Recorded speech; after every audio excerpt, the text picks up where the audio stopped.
every time kita ke klien, ketemu orang, terus mereka, kenapa sih namanya Bubu? Jawaban Anda apa biasanya? Saya selalu jawab itu biar ditanya.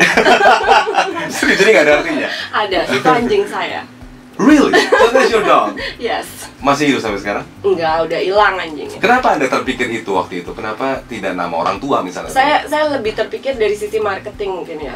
Karena waktu itu di 96 itu kita punya luxury untuk beli domain apa aja. Bebas waktu ya, itu ya? Karena masih jarang lah orang ngerti internet di tahun 96. Jadi waktu itu saya mikir nama yang mudah diingat, gampang di spelling. Jadi kalau saya ditanya gimana spellingnya, bubu.com gitu.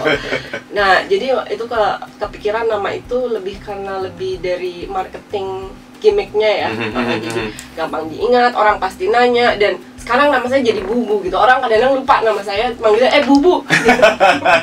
Memang mungkin karena bisnis internet di tahun 96 itu hampir jarang sekali ya, karena 96 itu di dunia juga masih baru internet, apalagi di Indonesia.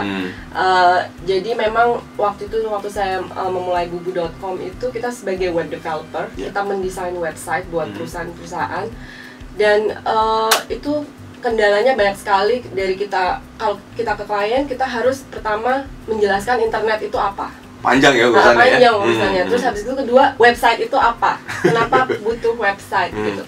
Jadi kita nggak pernah punya buku panduan bagaimana menjalankan sebuah perusahaan internet atau perusahaan web design company ya waktu itu. Jadi semuanya akhirnya menjadi trial and error, lebih ke situ. Tapi waktu itu saya sendiri, mungkin sayanya sendiri memang pengen jadi entrepreneur ya. Jadi saya dorong diri saya untuk menjalankan ini perusahaan, walaupun memang sulit banget awalnya. Oke, dengan background Anda waktu itu tahun 96 itu Anda berprofesi sebagai konsultan manajemen ya.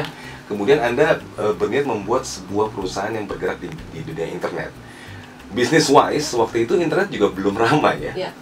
Berarti Anda cukup nekat nih. Apa yang membuat Anda berani sekali waktu itu? Mungkin latar belakangnya saya sendiri kenapa saya nggak ada background komputer atau internet. Saya seorang arsitek.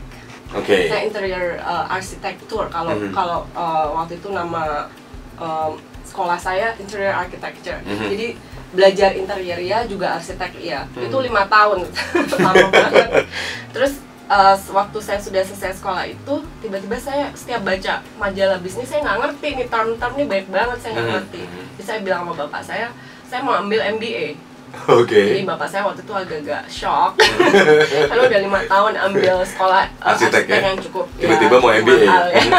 Jadi bapak saya coba cari beasiswa untuk kalau misalnya kamu mau ambil MBA. Jadi kebetulan waktu itu saya mendapatkan semacam grant dari sekolah University of Portland State University, di mana saya bisa bekerja di computer lab dan saya digaji dan dibayarin uang sekolahnya. Jadi dari situ saya akhirnya kerja namanya computer lab, saya jadi supervisor di situ. Walaupun saya nggak terlalu mengerti komputer, waktu itu saya hanya menggunakan komputer untuk menggambar arsitek AutoCAD gitu ya. Tapi waktu itu kita pakai Macintosh, saya ingat banget tuh, lama banget untuk rendering aja bisa sehari sendiri. Masih Macintosh ya nyebutnya ya? Masih Macintosh ya? Macintosh bukan Apple. Jadi dari situ saya banyak belajar dari anak buah saya, karena waktu itu saya supervisor di computer lab, tapi anak buah saya memang mereka S1-nya di komputer.